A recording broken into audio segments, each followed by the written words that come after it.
ओला भाई guys and gals, welcome back. Last lecture के अंदर हमने प्रॉब्लम डेफिनेशन के ऊपर फोकस किया और प्रॉब्लम डेफिनेशन के हवाले से देखा कि क्या ये प्रॉब्लम वाकई मशीन लर्निंग सॉल्व करती है कि नहीं करती है। अगर करती है तो वो कौन सा मॉडल है जो इसको कर सकता है। अब हम जरा आते हैं डेटा के ऊपर।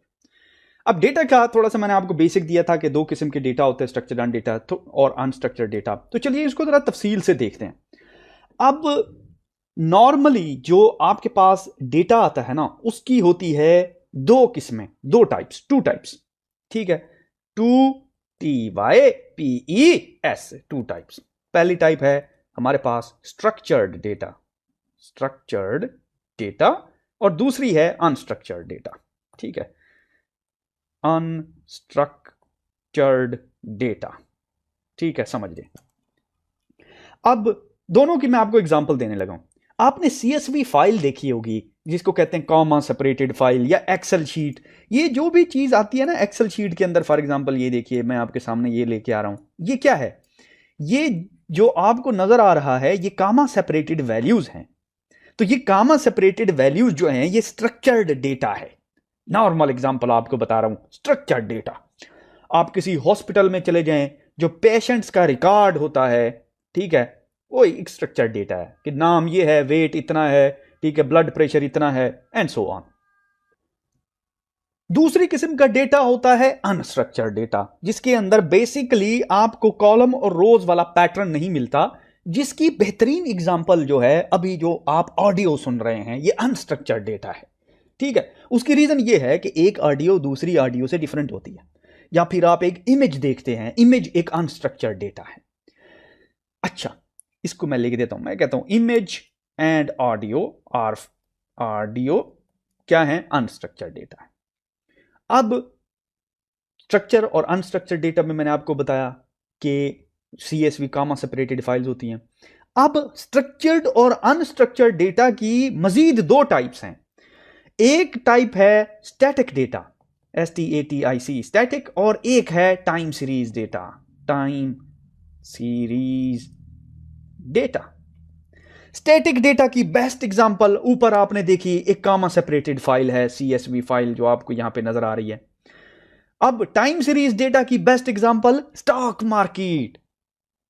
2 बजे जी स्टॉक मार्केट हाईएस्ट पॉइंट पे थी, 1 बजे लोएस्ट पॉइंट पे थी। तो ये क्या है? एक बेसिकली टाइम है। तो ये टाइम के अगेंस्ट प्लॉट कर रहे हैं आप स्टॉक मार्केट को, तो ये टाइम सीरीज डेटा हो गया।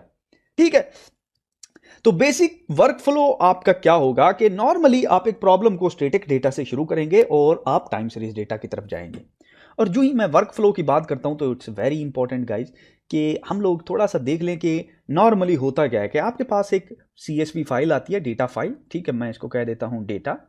ठीक है, इस डेटा को आप ओपन करते हैं यूजिंग ए जुपिटर नोटबुक। जुपिटर नोटबुक हम तफसील के साथ देखेंगे क्या है। ये एक IDE है, ठीक है, और उसके अंदर आप ओपन करते हैं।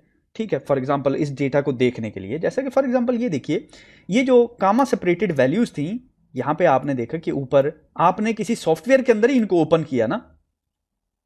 सही है ना? किसी सॉफ्टवेयर के, ये जो ऊपर आपको नजर आ रहा है ये सारा सॉफ्टवेयर ही तो है, ये एक्सेल है, तो आपने इसको एक्सेल में ओपन किया। तो हाउएवर नॉर्मली जब आप मशीन लर्निंग के प्रोजेक्ट करते हैं तो आप जुपिटर नोटबुक यूज करते हैं। जुपिटर नोटबुक आप देखेंगे कि हम इसको यूज करेंगे, अच्छे तरीके से समझेंगे, no need to worry at all. ठीक है, इसको आप विजुलाइज करते हैं। ठीक है, VISUALIZE, विजुलाइज। अब मजीद इसको एक्सप्लोर करने के लिए एक और लाइब्रेरी है, उस लाइब्रेरी को कहते हैं पांडाज। तो ये जो पांडाज लाइब्रेरी है ये बेसिकली डेटा को एक्सप्लोर करने के लिए, प्लॉट करने के लिए यूं समझ लीजिए, या उसके ऊपर मजीद जो है फंक्शनैलिटी परफॉर्म करने के लिए यूज होता है।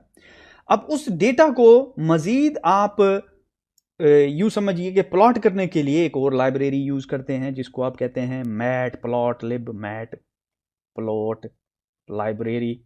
ठीक है, ये मैट लैब से मिलती जुलती लाइब्रेरी है जो कि प्लॉटिंग फंक्शन होता है जिसमें, ठीक है, उसमें प्लॉट करते हैं, विजुलाइज करते हैं डेटा को, देखते हैं कि भी क्या मुझे वही चीज़ मिल रही है, नहीं मिल रही, कोई आउटलायर तो नहीं है, स्पूरियस वेक्टर तो नहीं है, कोई डेटा के अंदर कोई प्रॉब्लम तो नहीं है।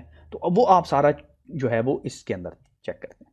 और फाइनली आप मशीन लर्निंग मॉडल इसके ऊपर डिप्लॉय करते हैं यूजिंग scikit-learn, जो कि अगेन एक मशीन लर्निंग लाइब्रेरी है, पाइथन में लिखी गई है।